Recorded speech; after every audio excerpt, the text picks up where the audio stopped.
Évangile de Jésus-Christ selon saint Jean. À l'heure où Jésus passait de ce monde à son Père, il leva les yeux au ciel et pria ainsi. Père, l'heure est venue, glorifie ton Fils, afin que le Fils te glorifie. Ainsi, comme tu lui as donné autorité sur tout être vivant, il donnera la vie éternelle à tous ceux que tu lui as donnés. Or, la vie éternelle, c'est de te connaître toi, le seul Dieu, le vrai Dieu, et de connaître celui que tu as envoyé, Jésus-Christ. Père, ce que tu m'as donné, je veux que là où je suis, eux aussi soient avec moi, et qu'ils contemplent ma gloire, celle que tu m'as donnée, parce que tu m'as aimé avant même la création du monde. Père juste, le monde ne t'a pas connu, mais moi je t'ai connu, et ils ont reconnu eux aussi que tu m'as envoyé. Je leur ai fait connaître ton nom, et je le ferai connaître encore, pour qu'ils aient en eux l'amour dont tu m'as aimé, et que moi aussi je sois en eux. Chers frères et sœurs, pour cette célébration des funérailles, vous nous proposez avec les lectures que vous avez choisies en famille une sorte de marée immense de l'amour de Jésus qui viendrait pour ainsi dire noyer votre peine ainsi que la douleur du deuil et de la séparation, en pointant la seule réalité qui soit éternelle, Dieu lui-même.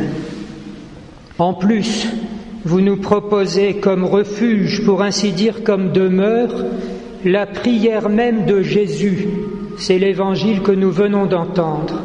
Jésus priait pour ceux qui croiraient en lui à travers les siècles, et donc aussi pour nous. Or, remarquons que cette prière, il l'a fait la veille de sa propre mort, nous donnant ainsi à comprendre que sa prière sera plus forte que toute iniquité, et de fait, mort mis au tombeau, le 3e jour, Jésus est ressuscité d'entre les morts. On comprend du coup pourquoi l'apôtre Saint Jean dans la première lecture nous dit « Nous savons que si nous aimons, nous sommes passés de la mort à la vie. » C'est une magnifique espérance que nous touchons, que nous recueillons pour ainsi dire au ras de nos existences, est tellement vraie pour celle qui est une maman, dont on comprend bien que l'apôtre explique « Nous n'aimons pas en parole, simplement en émotions sensibles, mais par des actes et en vérité. » On a évoqué, et nous devons toujours nous incliner devant cela, porter pendant 9 mois. Comme dit Jean-Paul II, le message est immense, nourrir l'autre de sa propre substance pour le donner ensuite à sa propre vie. Quelle parabole vécue de ce que c'est que l'amour le plus authentique. C'est d'ailleurs, on n'a jusqu'à présent rien inventé de mieux, la première école à la fois de l'amour, de l'humanité et de la vie chrétienne. Mais l'apôtre Saint Jean, nous prenant pour ainsi dire par la main, nous fait entrer dans le cheminement de Éléonore au moment où elle nous quitte, promesse de la résurrection dans l'amour de Jésus. Puis ensuite, nous lisons « Si notre cœur venait à nous accuser, Dieu est plus grand que notre cœur et il connaît toutes choses. » À l'instant de notre mort, nous passons en jugement devant la vérité de Dieu, et le juge n'est pas un autre que Jésus lui-même, celui que nous appelons notre Sauveur pendant notre vie et que nous reconnaissons à ce moment-là dans la lumière de ce qu'il est et de ce que nous sommes.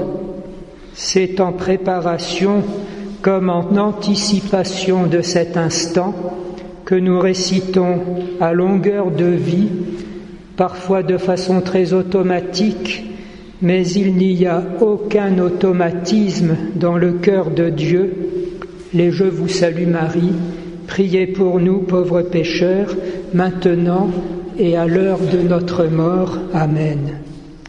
Et nous avons enfin surtout dans l'Évangile, après le jugement, l'annonce de la gloire éternelle, que nous ne revendiquons pas du tout sur nos mérites. Même les plus saints, comment donc pourrait-il dire au Dieu vivant, éternel, créateur du ciel et de la terre, me voici, j'ai droit à la suite, j'ai droit d'habiter dans ta maison et de vivre le bonheur infini du vrai Dieu. En plus, nous sommes pauvres pécheurs, alors encore moins de revendications devant Dieu, mais l'appui sur la prière de Jésus, dont vous avez entendu les accents, non pas pitié, pitié, Père, je veux que là où je suis, eux aussi soient avec moi. La prière de Jésus est exaucée par son Père, parce qu'il s'est livré lui-même pour tous les hommes, de sorte que dans son sillage, nous nous présentons devant Dieu comme revêtus du Seigneur, couverts, pris dans sa prière, comme on l'a dit en commençant, pour recevoir émerveillés l'effusion de tout l'amour de Dieu. La vie éternelle n'est pas autre chose qu'aimer en Dieu, par Dieu, avec Dieu et pour Dieu. Comprenons alors que, grâce à la foi chrétienne que nous avons gardée jusqu'à la fin, nous marchons non pas dans les ténèbres ici-bas, mais dans la lumière qu'aucune ténèbre ne réussit à éteindre et qui est en réalité déjà le gage et l'anticipation de ce que nous aurons lorsque nous serons passés, comme dit Jésus plusieurs fois dans l'Évangile, sur l'autre rive.